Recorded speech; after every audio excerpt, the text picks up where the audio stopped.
The story begins with Yuri, who is a lonely, orphan, disgusting loser who lost everything just like you. After his parents died, he was abandoned and left all alone in his big, empty mansion. Then, out of nowhere, a cute girl showed up at his doorstep and offered to work as his maid, whom he clapped every night as hell. Hoping for some happy times with her, he accepted the offer. And just like that, he started living with a complete stranger. A few days later, he realizes something weird.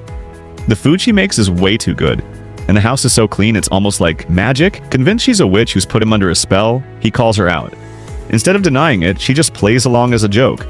But Yuri, being the Disney kid he is, actually believes her.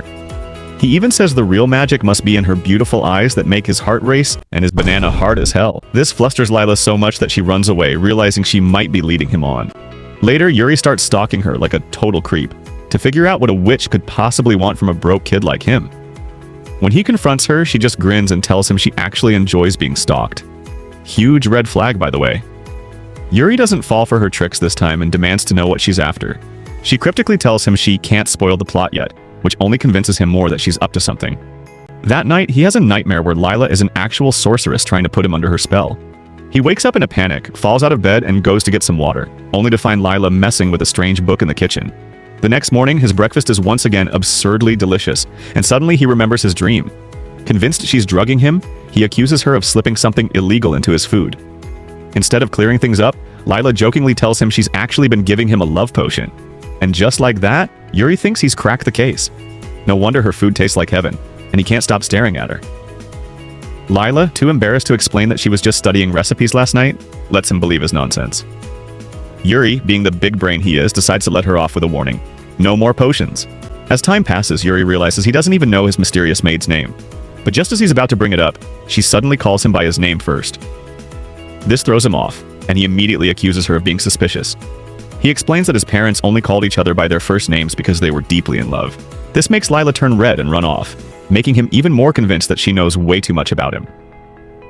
Determined to get to the bottom of it, he does some digging and finally learns her name, Lila. At dinner, he waits for her to say his name again so he can one-up her, but she doesn't take the bait. Instead, she warns him that calling each other by name means they'd be closer. Yuri, being dense, insists that's not happening since he knows nothing about her. Then, in the next breath, he invites her to tell him more about herself and casually calls her by name anyway. Later, Lila stares at a picture of Yuri, proving he's not the only stalker in this house. She remembers reading his letter, which made her pack up, leave her old life behind, and appear at his doorstep. A few days into their new life together, Lila wakes Yuri up for breakfast like usual. He's getting used to her, but something still feels off. At breakfast, she spoils him with delicious food, a brand new game console, and fancy clothes. Suspicious, he asks what she's trying to pull. She boldly tells him she's taming him and making him hers. When she tries to play it off as a joke, it flies right over his head. Instead, he confidently declares that he'll be the one to make her his. Nice try, kid. Later, as he tries to study, Lila keeps interrupting to ask if he needs anything. Eventually, he snaps and tells her to just stand beside him if she wants his attention that badly. When she steps out for a bit and doesn't return, he decides to check on her. He finds her outside playing with a stray cat. When she catches him spying, she casually asks if he wants to pet it. Yuri admits that he was mesmerized by how cute she looked with the cat. But there's a problem. He's terrified of cats. Determined to overcome his fear, he refuses Lila's help and tries to bond with the cat himself. Of course, it just runs away from his ugly face. Lila, watching his pathetic struggle, finally steps in with some cat food. While she goes shopping, she tells him to feed the cat and see if that helps. As the cat eats, Yuri finally gets close enough to pet it, until another stray cat shows up and scares him half to death. But miraculously, the first cat actually defends him. Feeling brave for once, Yuri stands up to the second cat, which doesn't care at all and just walks away. When Lila returns, she sees Yuri petting the cat and praises him for finally growing a spine. But then she gets jealous of the cat. She almost asks Yuri to pet her too, but chickens out. Joke's on her though, he does it anyway, making her turn bright red before she runs off. In her rush, she accidentally drops a picture of him. Yuri, ever the paranoid one, immediately wonders if she's planning some kind of occult curse on him. At lunch, after another 5-star meal, Yuri asks Lila to teach him how to cook. Secretly, he just wants to see if she's actually slipping something into the food. She teases him by asking if he wants her to teach him hand in hand. Instead of getting flustered, he just confidently tells her he even wants to marry her. This completely backfires and she's the one who gets flustered. In the kitchen, she stands behind him and helps him cook. But the moment gets ruined when he starts waving the knife around like an idiot, making her back up for safety. Eventually, they manage to cook a stew together. When it's done, Yuri invites her to taste it with him. She obliges, and when he says it's missing something, she jokes that the secret ingredient is her love for her master. Yuri, taking her words way too literally, praises her for cooking with so much love. That night, she tucks him in, and as he drifts off, he realizes something suspicious. Lila wakes up before him and goes to bed after him. Meaning, something must be happening while he sleeps. Determined to stay up and catch her, he immediately passes out. Lila sneaks into his room to check on him while the cat snuggles up to him. The next morning, as Yuri gets ready for school, Lila smothers him, making sure everything is perfect before he leaves. When he stares at her, she excitedly asks if he's so charmed by her that he wants to ditch school. He tells her it just feels like they're married since his mom used to do the same for his dad. This makes Lila turn red, again, and shove him out the door. At school, Tsukasa, a rich girl, hears the rumors about Yuri's parents and assumes he must still be grieving. Meanwhile, Yuri's mind's completely occupied by Lila. When he arrives in class, the other students gossip about how lonely and broken he is. Feeling bad for him, Tsukasa remembers how kind he was to her when she was shy and decides to help him. But before she can do anything, the teacher walks in and ruins her chance. Meanwhile, at home, Lila is obsessing over Yuri, wondering why he's still suspicious of her. Determined to win him over, she decides to work even harder. She even plans to personally pick him up from school. As she walks down the street, Tsukasa's butler, Fujisaki, recognizes her and is very surprised. At school, Yuri overhears students talking about a pretty maid outside. When he sees it's Lila, he rushes over to her. At the same time, Tsukasa sees Yuri and thinks this is her chance to finally talk to him. But when she sees him with Lila, she runs off to hide and spy on them. Just like Yuri, Tsukasa thinks something is definitely off about this maid. And when she overhears Lila teasing Yuri about their special relationship, she completely loses it. Something scandalous is going on. Yuri tells Lila she's too beautiful for the world to see, and Tsukasa, who has clearly watched way too many dramas, immediately jumps to conclusions. Forbidden master and maid romance trope unlocked. Yuri keeps digging his own grave by saying he wishes he could spend all 24 hours of the day with Lila. Tsukasa almost meddles but decides it's more fun to stalk them for now. Fujisaki shows up, wondering what's taking so long. Lila greets her, then kindly tells Tsukasa to please continue being Yuri's friend. A few days later, Lila heads out to shop for dinner but completely forgets her phone. When Yuri gets home and doesn't see her, he figures she must be out buying groceries and decides to enjoy his rare moment of alone time. Meanwhile, Lila is on a mission. She plans to make a top-tier dinner, but when every store is sold out of fish, she heads to the next town over to find some. Yuri glances at the clock and starts wondering why she's taking so long. He calls her, only to hear her phone ringing from the counter. At the same time, Lila finally gets what she needs, but when she sees how late it is, she reaches for her phone, and then remembers she'd left it at home. She has no way to contact Yuri, so she sprints back. Yuri, meanwhile, has almost lost hope that she's coming back. He hears a noise, rushes to the door, and oh, it's just the stupid cat. Lila waits at the train station, only to realize she's stuck because of delays. Luckily, Fujisaki spots her and offers her a ride. On the way, she asks when Lila came to town. When Lila says it's been a month, Fujisaki asks if she's really sure she wants to be here. Lila says yes without hesitation. Later, Lila thanks Fujisaki for the ride and rushes inside, only to find Yuri looking devastated. She quickly apologizes for being late and not calling, but instead of scolding her, he asks, "What kind of curse did you put on me?" Yuri almost tears up as he tells her that he used to be fine alone, but now he feels lonely and anxious when she's not around. Lila, absolutely loving this, plays along. "You did well surviving all alone, even with my curse on you." Sometime later, Lila starts getting worried about how suspicious Yuri still is of her. She decides to get closer and monitor him like a responsible adult. But the moment she starts following him, he immediately accuses her of spying on him. She flips the script and reminds him that he follows her too. Realizing he's been caught, he does the only logical thing. He runs. She chases him down, yelling for him to stop, only to trip over absolutely nothing and faceplant right into his chest. Later, Yuri keeps staring at her. When she asks if he isn't bored of watching her every move, he just says, "That's suspicious. You're trying to distract me from your evil plans, aren't you?" He then promises to keep watching her for his whole life.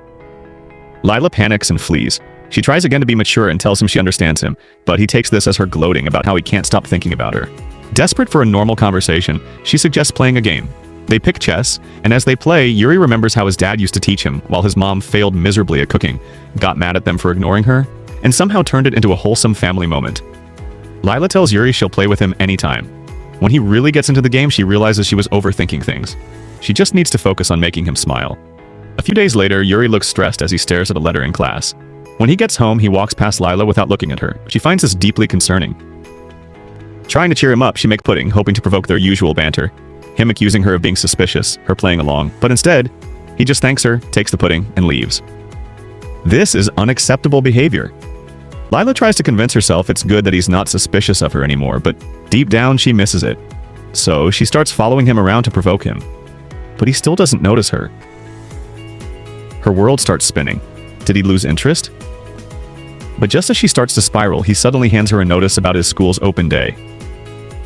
He explains that since she's so suspicious, he didn't want anyone else to meet her. But now he wants her to come. Lila is relieved. He hasn't lost interest. Then he casually admits he's been thinking about how to convince her this whole time. She's all he ever thinks about. Well then, on the open day, Lila struggles to pick an outfit. She remembers Yuri mentioning how strict his school is, so she tries on everything in her closet, and realizes she owns absolutely nothing that Yuri would consider normal. At school, Yuri worries she won't make it. He sees other students bragging about their parents coming and tries to convince himself he's fine alone. The teacher calls in the parents, but when he doesn't see Lila, he starts to feel really alone. Then the door opens and in walks Lila, wearing Fujisaki's clothes. After school, Lila apologizes for taking so long, but Yuri immediately runs ahead and thanks her for coming. He looks really happy. A few days later, Yuri runs up and down the hallways, and when Lila asks what kind of drugs he's on, he says he's practicing for the upcoming sports day. He asks if she'll come cheer for him. Later, she shows up, saying she just couldn't wait to see him. But as usual, he one-ups her. I have no idea what we studied in class today because I was only thinking about you.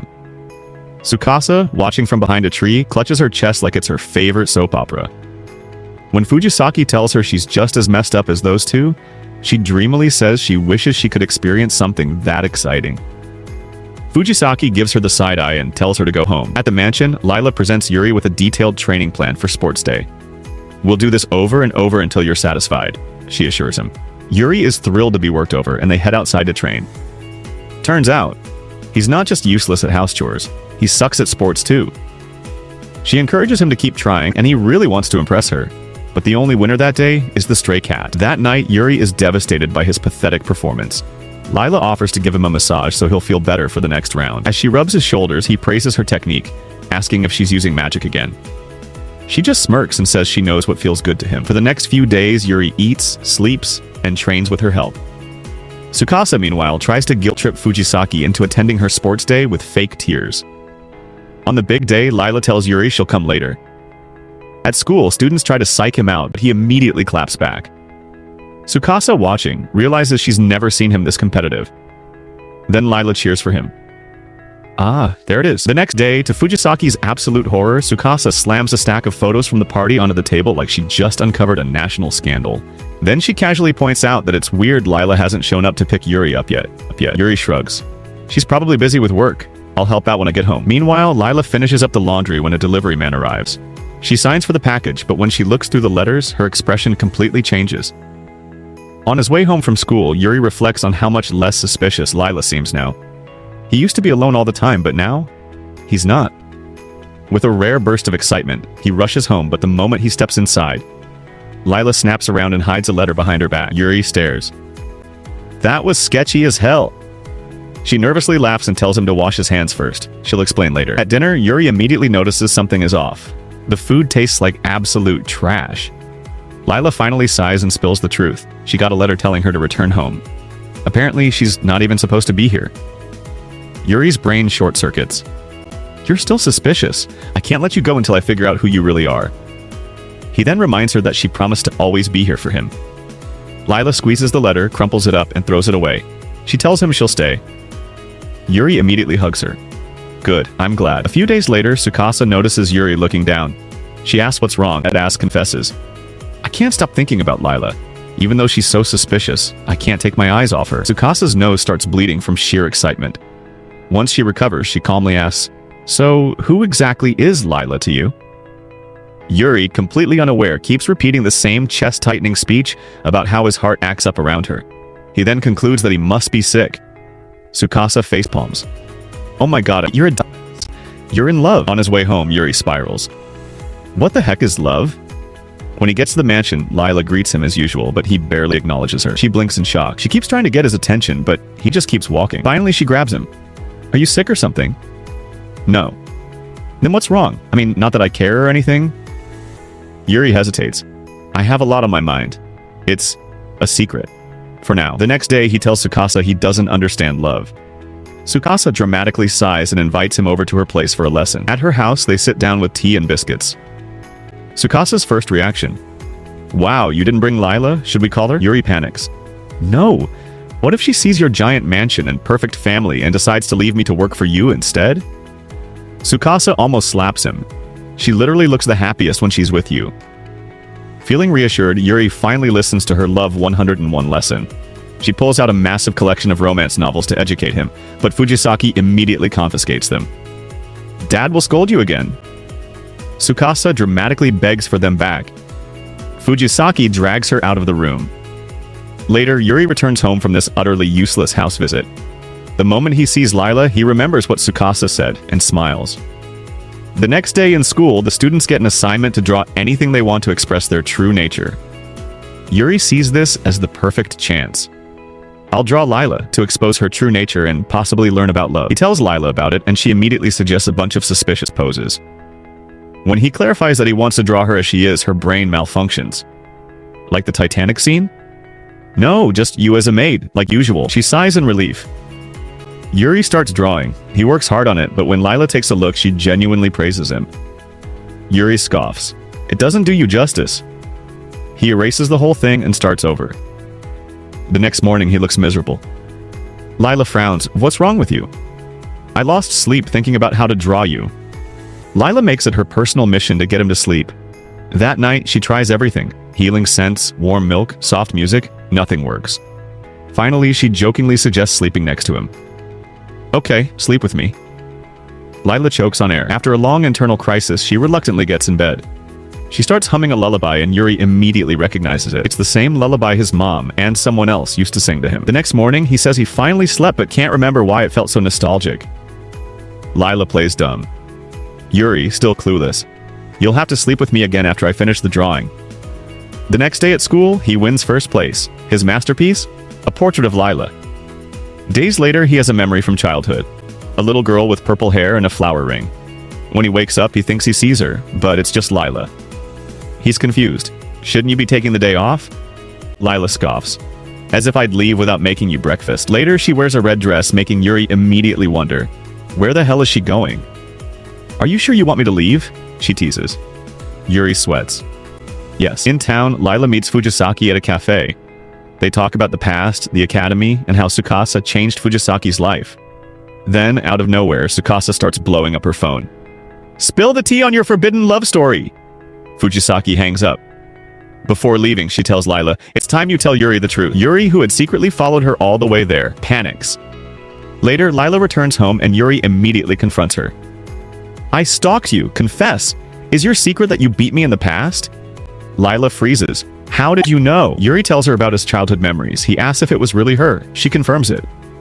Why didn't you tell me? I thought you'd hate me. Yuri grabs her hands. I'd never hate you. I'll remember everything about you. Later, he makes her a flower ring. When he puts it on her finger, she turns bright red.